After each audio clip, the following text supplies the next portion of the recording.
এই উম্মত তো এক নেকি দিয়া জান্নাতে যাবে। কয় নেকি দিয়া? একটা নেকি দিয়া জান্নাতে যাবে এই উম্মত। অন্য উম্মতের কথা জানি না আমি, এই উম্মত এক নেকি দিয়া জান্নাতে যাবে। নবীর একটা আদর্শের কারণে জান্নাতে যাবে। সিরত মানি আদর্শ, আর এটা আমরা কদমে কদমে মুহতাজ।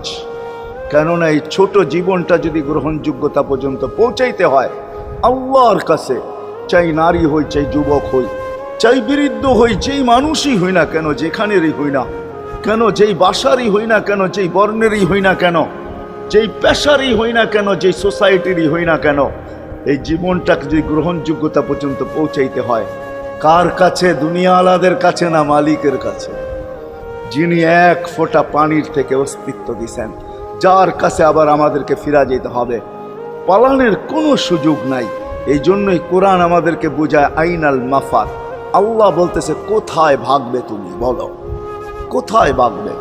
কবির কথাই সত্য, যদিও নাকি পালাও তুমি আকাশেতে লাগিয়ে সিঁড়ি, সিঁড়ি লাগাও যদি আকাশে চলে যাও, তো আল্লাহ বলে তোমার বাগার কোনো সুযোগ নাই।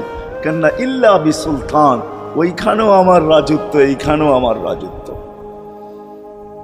ডাইনো আমার রাজত্ব, বামে আগে পিছে উপরে নিচে সর্বত্র আমার রাজত্ব। আমার রাজত্বের বাহিরে যাওয়ার ক্ষমতা তোমাদের নাই। দ্বিতীয় কথা এটো